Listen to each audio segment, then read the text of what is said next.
Salut, c'est Patrick et dans cette vidéo, on va essayer de répondre ensemble à la fameuse question « Pourquoi je devrais te recruter toi et pas un autre candidat ?» Tu vas voir, c'est une question qui peut paraître désarçonnante, qui a pu peut-être te mettre dans le passé en difficulté, mais tu verras que je vais te donner une méthode qui te permettra de bien répondre à cette question et de bien te vendre en entretien de recrutement et de convaincre finalement le recruteur, la personne que tu as en face de toi, que tu es le candidat idéal. Donc, voilà. Dans un premier temps, il est important de discuter de l'objectif de cette question. Pourquoi le recruteur va te poser la question ?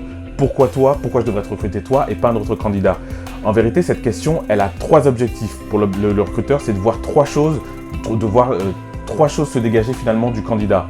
1, sa capacité à se vendre, c'est important. 2, ta motivation, ta pugnacité, ta volonté finalement d'intégrer une entreprise et un poste. Et 3, et ça c'est une chose qui va être importante pour la suite, c'est de comprendre, que le recruteur puisse comprendre et surtout puisse entendre et voir ce que tu as compris du poste et voir ta manière de restituer à travers la manière dont tu vas te vendre, ta compréhension du poste. Donc tu vois, c'est une question pourquoi toi et pas un autre qui peut paraître anodine, mais qui peut être révélatrice au bout d'une heure et demie d'entretien pour le recruteur de ce que tu as compris éventuellement du poste. Donc en répondant très bien à cette question, tu peux marquer des points vraiment importants en fin d'entretien qui vont te distinguer d'un autre candidat. Car c'est très important de savoir, en tout cas c'est très important de retenir que souvent cette question elle est posée en fin d'entretien. Donc je vais te donner ma méthode qui va te permettre de répondre systématiquement bien à la question « Pourquoi toi et pas un autre ?» Comme je te l'ai dit, la question « Pourquoi toi et pas un autre ?» elle arrive très souvent en fin d'entretien. Tu as passé un entretien de 30 minutes, 1 heure avec un recruteur, et en fin d'entretien, naturellement, il va te dire pourquoi je devrais te recruter toi et pas un autre. Donc, ce qui dit entretien avec un recruteur dit finalement que c'est un moment où tu as pu accumuler des informations sur l'entreprise, pu accumuler des informations sur le poste. Donc, si tu n'as pas accumulé des informations sur l'entreprise et sur le poste, il sera très difficile pour toi de répondre à la question pourquoi toi et pas un autre. Donc, il y a deux questions que tu dois absolument poser à tout recruteur, peu importe l'entretien que tu vas passer. 1, tu dois poser la question de quelle est l'actualité, quel est l'ADN de l'entreprise et quelles sont les valeurs de l'entreprise. Et de 2, tu dois poser la question de quelles sont les compétences clés requises pour ce recrutement. Quelles sont les compétences nécessaires pour le poste sur lequel tu as candidaté afin de comprendre les besoins du client et les attentes immédiates du client sur ce recrutement. Du coup, une fois que tu as les réponses à ces questions, c'est facile. C'est comme un pitch, finalement, cette réponse « Pourquoi toi pas un autre ?» Moi, je te propose une manière de répondre en 3 temps. La première partie, c'est une réponse sur les compétences techniques. C'est de faire matcher, finalement, tes compétences techniques avec les attentes du poste.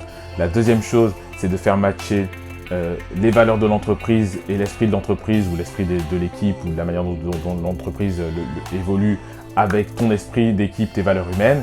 Et la troisième partie, c'est une partie un peu plus freestyle où tu vas, finalement, tu vas remonter des informations au client sur l'entretien que tu as eu avec lui, c'est-à-dire en gros, si tu as aimé des interlocuteurs, si tu aimes un environnement, voilà, des locaux et ainsi de suite, que tu te sens à l'aise, si tu aimes un secteur, le secteur dans lequel l'entreprise évolue, c'est à ce moment-là que tu vas dire, ça me plaît quoi, j'ai un feeling en plus avec vous, j'ai un feeling avec l'entreprise, j'ai eu un feeling quand j'ai rencontré les équipes, et ainsi de suite. Donc, comment ça s'articule? Je vais te le montrer tout de suite en prenant un petit exemple rapidement. Par exemple, on imagine que c'est un poste de comptable.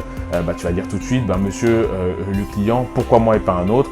Parce que dans votre poste comptable, il y a A, B, C en termes de compétences que je sais faire et je sais que c'est des compétences qui sont requises pour ce poste. Et celles-là, je les ai acquises dans des précédentes expériences. Je les mets immédiatement à disposition pour votre entreprise. Je pense que c'est des choses sur lesquelles je pourrais vous accompagner.